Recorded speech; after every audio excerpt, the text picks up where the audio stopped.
بسم اللہ الرحمن الرحیم۔ السلام علیکم۔ زمزم ٹاکس میں خوش آمدید۔ یہ ایک ہی اسکرپٹ ہے ان قوتوں کا جو پاکستان کو نہیں چلنے دینا چاہتے۔ پہلے بھی جنرل پرویز مشرف نے یہ کیا تھا کہ مائنس بے نظیر اور مائنس نواز شریف، اور اس وقت نواز شریف کے تو ماشاءاللہ وہ تو ماہر ہیں اس معاملے میں، ہاتھ پیر کے انگوٹھے لگا کر معافی مانگ کر جنرل پرویز مشرف سے 10 سال کے لیے وہ اپنے سارے ٹبر کو لے کر، شیف تک کو لے کر، جہاز پورا بھر کے وہ سرور محل میں ماشاءاللہ چلے گئے۔ اور بے نظیر بھٹو چونکہ ان کو جس طرح سے حکم جاری کر کے جج کو کہ سزا کرو، ہم نے ٹیپیں چلائیں، آپ نے دیکھا،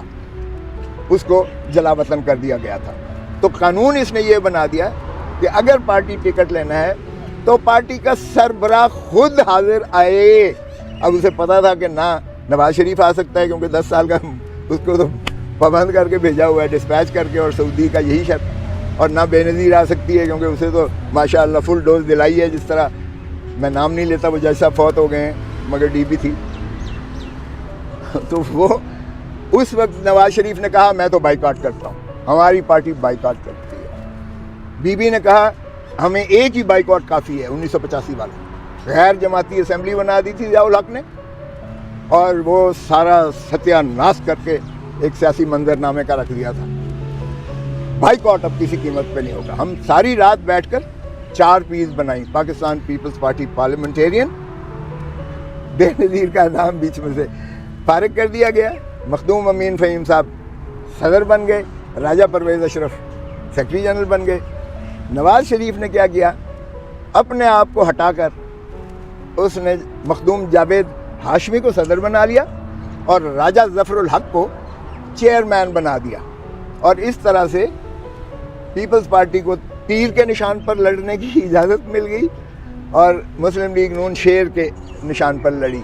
اور ظاہر ہے پھر پیٹریاٹس بنے اور کس طرح سے کاف لیگ کی حکومت بنائی گئی وہ آپ کے سارا سامنے ہے۔ پھر بھی انہوں نے ضد کی، انا کی تسکین تو ہو گئی، نہ نواز شریف رہا نہ بے نظیر رہی، لیکن تاریخ سے کیوں نہیں سیکھتے؟ کیا جاوید ہاشمی نے مسلم لیگ نون چلائی؟ او بھائی، وہ پھر بھی وہاں بیٹھے جہاں بیٹھے نواز شریف ہی پارٹی چلاتا ہے، اور بے نظیر بھٹو جہاں بھی تھی وہ چلاتی تھی، مخدوم امین فہیم کے پاس کچھ نہیں تھا۔ اب پھر تم نے وہی حرکت کی ہے، اور اب ماشاءاللہ عدالت نے بھی پورا اسے ایک موقع فراہم کر دیا۔ اب دیکھتے ہیں اللہ کو کیا منظور ہے کہ کیا ہماری اس کی کنوکشن کو سسپینڈ کرتے ہیں یا نہیں۔ بظاہر کوئی جواز نہیں ہے کہ اس کو جو ہے کوئی اور دیگر فیصلے کی گنجائش ہی نہیں ہے، لیکن یہاں تو 2 + 2 10 بھی ہو رہا ہے، اور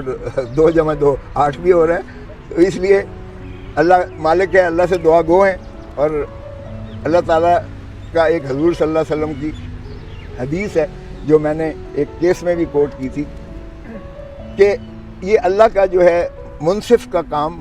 منصف کا جو ہے انصاف کرنا، یہ اللہ کے تفویض شدہ اختیارات میں سے ہے، اور وہ جج جو کسی نالائکی کی وجہ سے فیصلہ کرے گا غلط، وہ بھی دوزخ میں جائے گا، جو بےایمانی کر کے کرے گا وہ بھی دوزخ میں جائے گا، اور پل صراط سے وہی گزرے گا جو اللہ کی مخلوق کو انصاف دے گا، فراہم کرے گا۔ یہ حدیث حضور صلی اللہ علیہ وسلم کی مستحق حدیث ہے جو 1994 سپریم کورٹ میں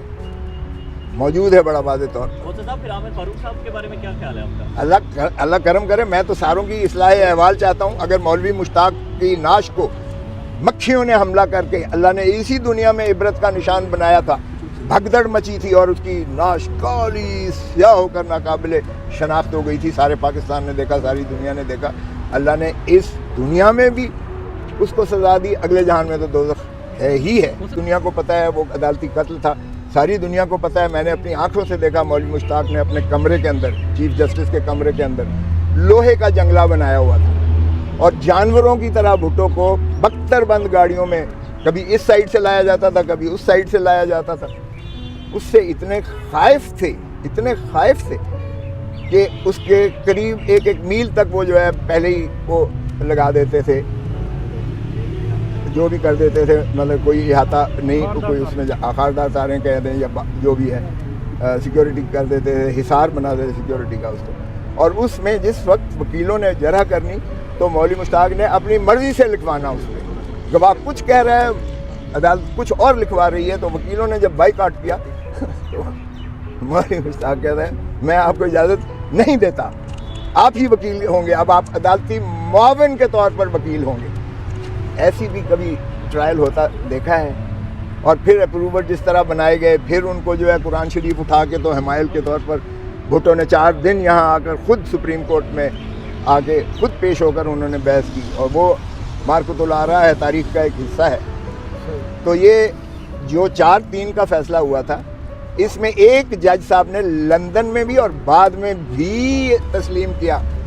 کہ میں نے دباؤ کے تحت یہ فیصلہ جو ہے بھٹو کے خلاف دیا تھا. ویڈیو کو لائک کریں، شیئر کریں اور کمنٹ سیکشن میں اپنی قیمتی رائے سے ضرور آگاہ کریں، اور ہمارے چینل زمزم ٹاکس کو سبسکرائب کرنا مت بھولیں.